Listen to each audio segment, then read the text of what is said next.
Okay, so was that a slight exaggeration? Maybe. The truth is, I don't really drink all that often anymore. But I definitely used to, and that's how I thought I could have fun, or that's how I thought that I could really allow myself to let go. So I wanted to make this video because this is something that I feel like was very relevant for me maybe 5 years ago, maybe 10 years ago, definitely 10 years ago when I was in my 20s. But and I think it's something that we can all relate to, or most of us can relate to. So what exercises can you do if you don't feel the greatest, or it doesn't even have to be a hangover. You could just be feeling a little ill, or a lot of times what actually does happen to me, because I do enjoy my food, is sometimes there's certain things that I eat that's just kind of dirty and greasy, and the next day I feel puffy and my joints hurt. And I do want to practice, but it looks a little different from how it normally does. So here are some of my exercises that I like to do when I'm just not feeling the best, whether it's a hangover, or maybe I went too hard on some pizza, or maybe some fried food, went too hard on some dessert. There have been moments where I have been known to go after a pint pretty hard, some cookies. I really like my cookies. The funny thing is too, I'm actually not really a dessert person. I would much rather eat like a burrito or something. But anyway, these are the exercises that I like to do when I'm not feeling the greatest. So let's check it out.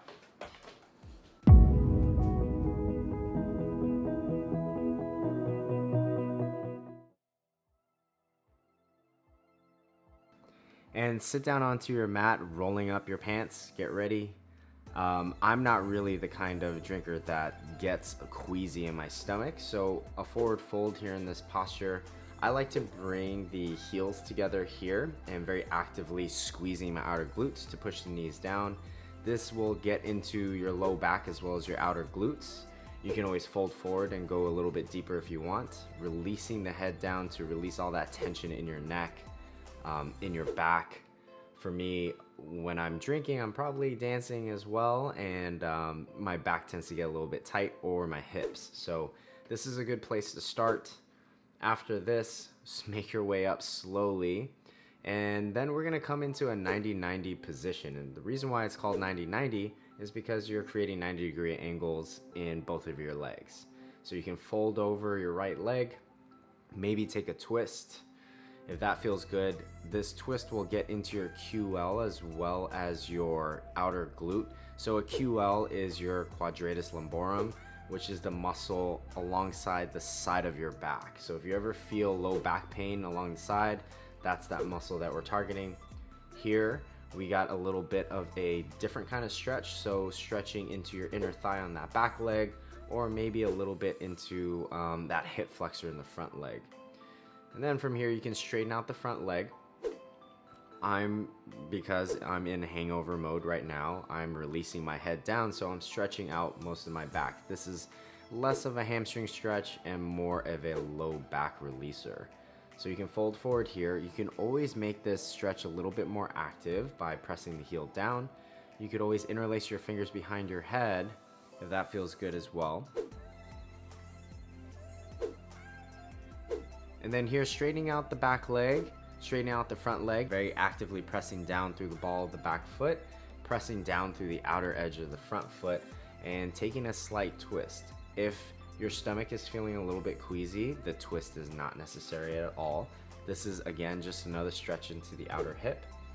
And then from here, coming back into the 90-90 position, coming back into this Baddha Konasana position, and then switching sides. Be mindful that this side might feel a little bit different, and that's totally normal. We all have asymmetries in our body. So here I'm going a little bit deeper, applying a little bit more engagement into this front leg, into this left leg. Again, if you want to take the twist, you're more than welcome to. Reach the right arm across, getting into that QL again, so that you can find a little bit more of a low back release. I'm still very actively pressing that front leg down into the ground though. Coming back up, we're gonna take our little twist, getting into the back leg a little bit, just feeling out our hips, see what feels different, and then straightening out the front leg. And here, Again, this side might be a little bit different. I'm a little bit tighter in my hamstring on my left side. I'm a little bit tighter in my low back on my left side as well, so I'm staying lifted. This is just about respecting your body and where your body is for that day. After this, straightening out the back leg, rolling to the outside edge of the foot on that front leg, and finding a twist. This hip is a little bit tighter, so I'm not on the ball of my back foot, which is totally fine. Essentially, you're going for the same sensation or a slightly deeper sensation on your tighter side, but you're still respecting your limits of where they are today. Coming back into this 90-90 position to come back into a straddle position from this point. If you have tighter hamstrings, if your low back is rounding out, you can always keep your knees bent, and then you can always straighten out the legs if you're a little bit more open in your adductors, your inner thighs, and your hamstrings. Here I'm folding forward, just trying to lengthen out my low back, very actively pressing the heels down. And then we're gonna take a little bit of a twist. So with your forearm down, you can reach up and over. You don't have to go too deep into the twist, especially if you're feeling a little queasy.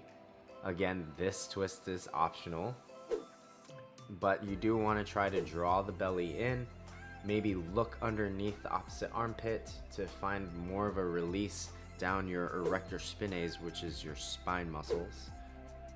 And then of course, since there's two sides, you have to do the other side, reaching up and over, and taking a slight twist on this side. For me, this side is a little bit more open, so I'm finding a deeper twist.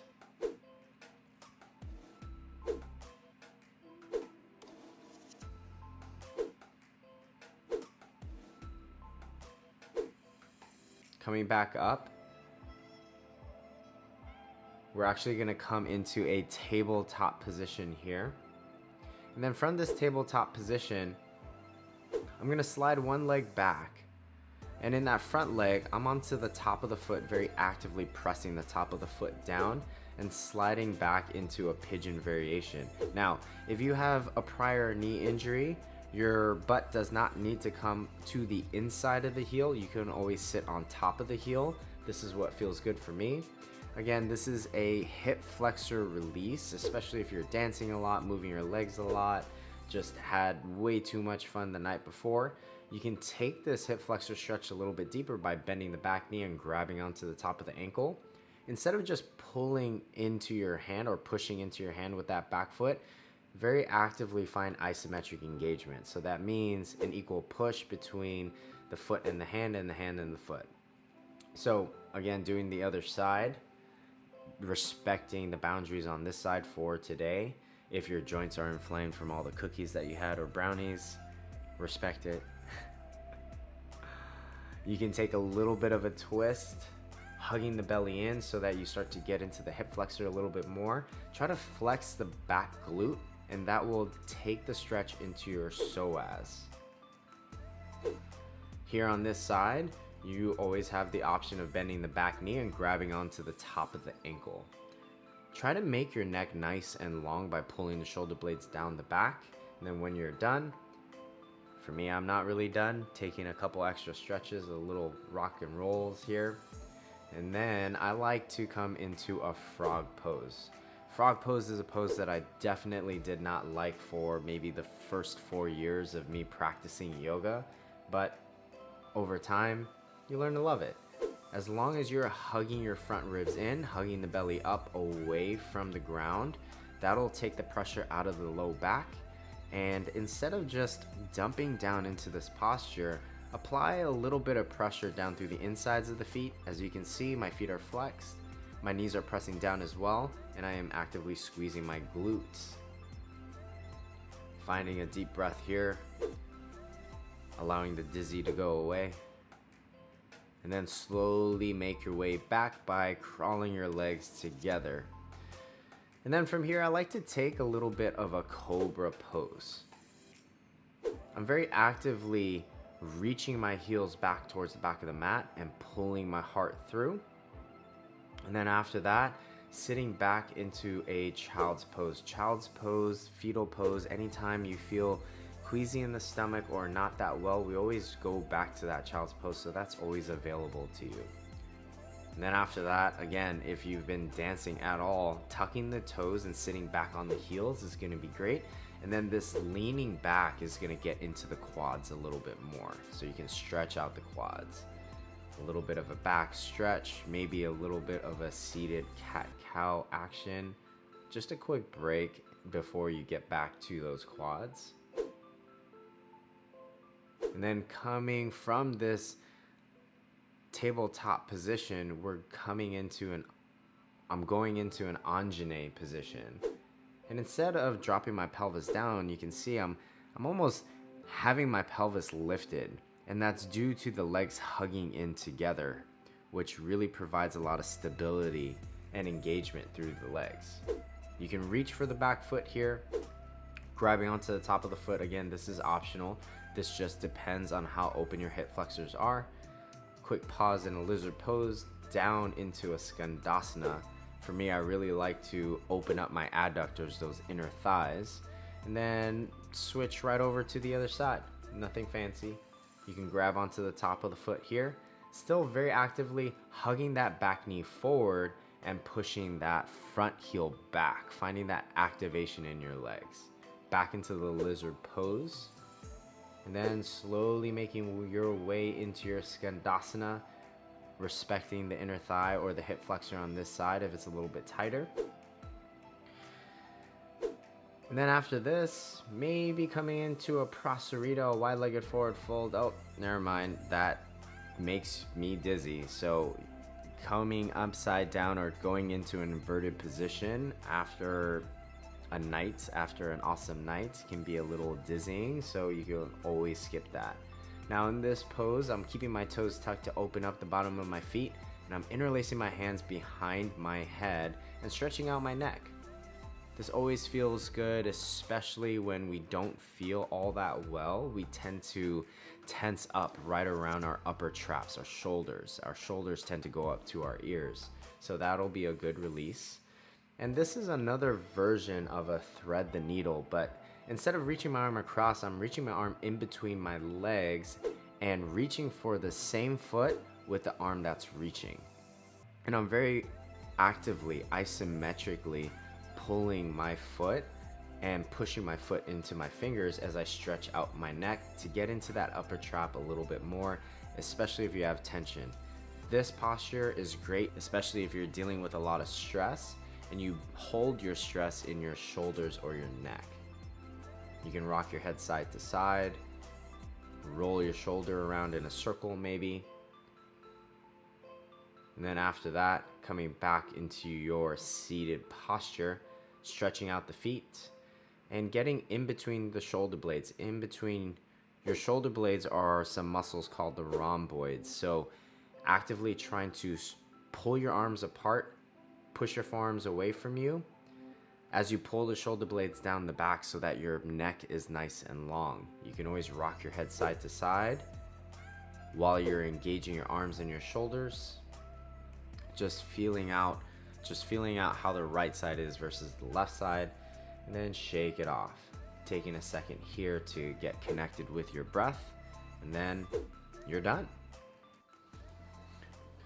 All right, so as you saw, a lot of these movements were just a lot of feel good, a little bit of engagement, not too much. It is a lot of getting into the hip flexors, especially if you're dancing all night or something like that. You're lifting up your legs and you're not used to doing those kind of movements all too often, just like maybe you're not drinking all that often, but you went really hard with the dancing and the head banging. Oh, whoa. Dizzy. Anyway, stretching out the hip flexors is great, especially in that Anjane position. Getting into the hips, especially if you are wearing heels a lot and you feel your glutes really just kind of a little sore, or your low back is a little bit sore because you were popping it. Okay, let's not do that. Popping it a little bit too hard. Then stretching out the low back, specifically the QLs, which is the low back on the side, is gonna be great. That glute med, a lot of hip openings, and a lot of just respecting your body and, well, ironic, a lot of respecting your body, drinking a ton of water, and finding just a little bit more openness. This openness, these stretches are gonna bring some blood flow into your body. That's gonna help you just pump out some of those toxins. Again, I can't stress this enough. I mean, there's a whole bunch of things out there that tell you this is gonna help with hangovers, this is gonna help with hangovers, but at the end of the day, we are made mostly out of water, and water is gonna be the thing that detoxifies us the most. So please drink responsibly, please have all the fun, but also take care of yourself. And I hope you enjoyed this video. And if you ever do check out Vegas, check out that boneyard. It's really cool to see all of these old signs that were iconic back in the day. And there's a museum, there's a spot where it can all live. So go check out a little bit of that history and enjoy all the good things. Oh, and don't forget to hit that subscribe button, hit that little bell button, hit all the little buttons, type all the keyboard buttons, leave me a comment. I would love to hear some of your remedies for hangovers, or if you're not feeling well, or some of the stretches that you like to do when you're not feeling the best. Leave me a comment to see. I would love to see I would love to hear what else you guys would like to see. I know on my Instagram page I post a lot of tutorials, a lot of workouts, and so far in the last vlog and in this vlog, I toned it back a little bit. So if you want to see some flows, if you want to see some more tutorials broken down, or some of those tutorials broken down in a way that you can incorporate it into a flow, I would love to hear what you guys would like to see. So let me know, and I'll see you on the next video. Wow, let's try that again. I definitely made myself sound like an alcoholic. Woo, 20s. Man, I really do like my food, don't I? Brownies, not really a chocolate person. Oh, apple cobbler. Apple cobbler with some vanilla ice cream. Oatmeal raisin cookies. I know it's weird. I was that kid that liked like mini wheats. Yes, I like the frosted mini wheats, but just the regular mini wheats were great. I did kind of go through a phase where if you take the mini wheats and you put it, okay, let's just get something clear. If you put milk before your cereal, you're a psycho. Just kidding, you're not a psycho. Mini wheats with the milk, drizzle a little bit of honey, and then you microwave it so it turns into a little bit like porridge. Every time I would eat it, my dad would gag because that porridgey texture was like just the worst thing in the world for him next to cucumbers. Who doesn't like cucumbers? Cucumbers on sandwiches. Oh, sandwiches. I love my sandwiches. Man, I just really like carb. I guess I like all the glutens. What can you do? I'm a gluttony kind of guy. On one end, yoga. On the other end, all the glutens in the world. That's me.